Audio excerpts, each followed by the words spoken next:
সামনে ঈদটা বললো ওস্তাদের কমনে বেতনটা বাড়ায় দিতে।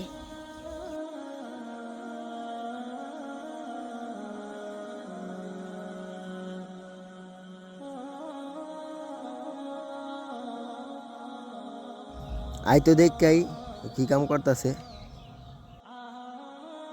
কিরে কি কাম করস? ওস্তাদ যেমনে যেমনে কইছেন হেমনে হেমনে করতাছি। ওস্তাদ আপনার ফোন আইছে।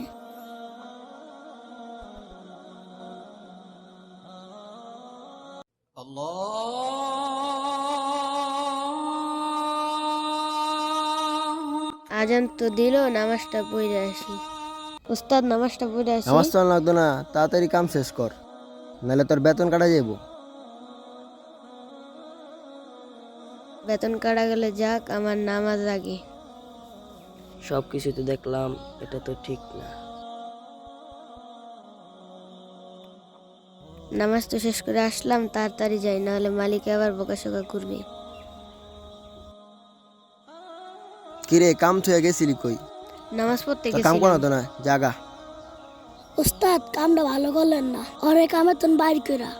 বেশি কথা কইস না, তোর কামের তো বেকার তুমি চুপ করে থাক।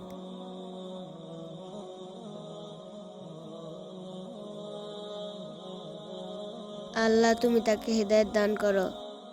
আল্লাহ তোমার রাস্তায় যাওয়ানোর কারণে আমার কামটা চলে গেল।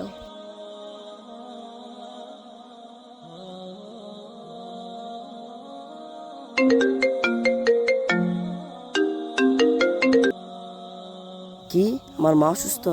হ্যাঁ আসতেছি। লোকটা কি ফেলে গেল?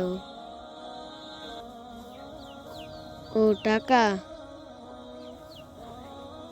ভাই ভাই দাঁড়ান, শুনেন শুনেন ভাই শুনেন, আপনার ব্যাগটা পড়ে গেছিল। আমি আড়াল থেকে সবই দেখেছি, তোমার মালিক তোমার সাথে কিরকম ব্যবহার করেছে। তো তুমি এই টাকাটা রাখো, আর কাল থেকে আমার মার সেবা করবে।